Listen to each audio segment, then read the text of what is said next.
Look, I'm going to be completely honest about this. I thought what Wizards owner Sheila Johnson said about Caitlin Clark came off as racist. But apparently Sheila Johnson believes the WNBA ultimately belongs only to black stars, that in the end, it's a black sport, and that the face of the league cannot be white. To me, that's flat out racist. Wow, I didn't really expect Skip Bayless to take it to that direction, but I guess this is what happens when you leave network television. Okay, Skip, while on ESPN and FS1 over the last decade, has always leaned a lot more liberal on stances on controversial topics like the Colin Kaepernick kneeling saga, but ever since he left FS1, the dude has been more outspoken and more based in my opinion. Just like a few months ago, he threw everyone a curveball when he posted a video of being very complimentary of Donald Trump prior to the election. This is something he would have never done while at the big networks. I don't know if this is a transformation in Skip, but it is what it is. He's free to express his opinions. Anyways, he's been discussing the topic of race a lot in the WNBA, particularly involving Caitlin Clark and the abuse she has received over the last 6 months or so. Recently, Caitlin Clark was featured on the cover of Times magazine as Athlete of the Year, and this rubbed one WNBA owner, Sheila Johnson, who is black, in the wrong way. Johnson had an issue with the magazine featuring a white player in Caitlin Clark as Athlete of the Year, and rather wanted to have the whole WNBA league on the cover, as moronic as that might sound. Anyways, I'm going to play you a short clip of what Sheila Johnson said and Skip's response. It's just the structure of the way media plays out race. I'm going to be very honest. I feel really bad because I've seen so many players of color that are equally as talented, and they never got the recognition that they should have. And I think right now, it is time for that to happen. So last night, we read Time magazine, where Caitlin Clark was named Athlete of the Year. Why couldn't they have put the whole WNBA on that cover and said, the WNBA is the league of the year? Okay, now allow me to tell you how I interpret everything Sheila Johnson said about Caitlin Clark. Johnson is saying to me, the majority of WNBA players are black and have always been black, that basketball belongs more to black players than to white, and that it's not healthy for the league to have a white player featured as Athlete of the Year on the cover of Time. Now, I'm pretty sure if WNBA MVP Asia Wilson had made the cover of Time as Athlete of the Year, Johnson wouldn't have had any problem with that. Just not the white girl. Well, that skinny white girl was the best thing that ever happened to the WNBA. She's already the most exciting and entertaining player in the league, the entire league, the one you can't take your eyes off of. She led the league in assists by 20. By 20!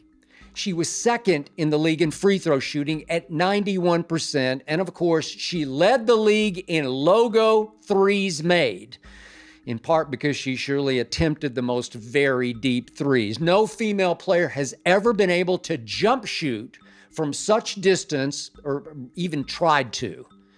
Caitlin Clark's long-distance threes became the most exciting shot in the WNBA. Her spectacular passes became the most exciting plays in the WNBA.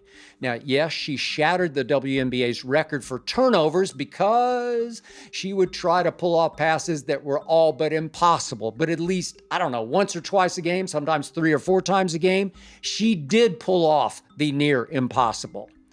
Yet she accomplished all of the above while occasionally being bullied and cheap-shotted by veteran players who clearly were jealous and resentful of the publicity she was generating. Not just generating about her, but for the league. Yet not once did Caitlin Clark complain about the bullying or the cheap-shotting. Not once did she say anything but the right thing about how black stars had built this league. Caitlin Clark just kept playing, kept getting better and better and better. Okay, so this topic is obviously going to be a bit controversial since it involves a racial element.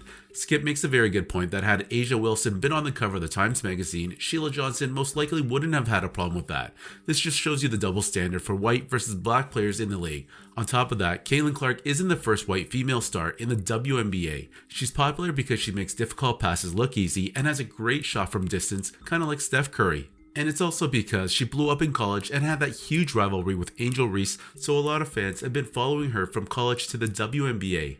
Okay, so now on to Sheila Johnson. I really don't understand her thought process on this topic when she talks about how black players before Caitlin Clark didn't get enough credit or attention that they deserved. I wonder if she's ever heard of Tiger Woods, because in the late 90s and 2000s, did anyone say anything about Tiger when he entered the golf scene? Yeah, sure, there were a few golfers on the tour who didn't like him because he was black, but no one said anything about him when he took the sport of golf to another level.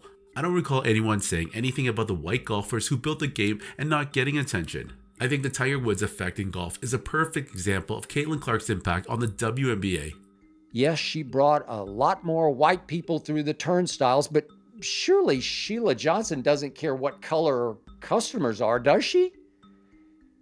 You ready for the ultimate irony about what Sheila Johnson said about Caitlin Clark? Last season, for Caitlin Clark's 2 visits to Washington, the Mystics moved the games from their little home arena, which seats a little under 5,000, to the Wizards Arena, which officially seats 20,356. And thanks to Caitlin Clark, Sheila Johnson's Mystics drew the WNBA's biggest crowd of the year and the WNBA's 3rd biggest crowd of the year. Somehow, the Mystics shoehorned in 20,711 for one Caitlin visit and 20,333 for the other one. So the Mystics went from about 5,000, averaging about 5,000 for all their other home games, to an average of 20,500 for the 2 Caitlin visits. What? Angel did lead the league in rebounds per game. That is quite a feat for a rookie. But I'm not sure anyone buys a ticket to watch rebounding. Meanwhile, Angel, a post player, shooting very close to the basket, managed to shoot only 39% from the floor, which ranked 50th of 55 qualified shooters. That definitely will not sell. And I'll say this for the, 9th or 10th time.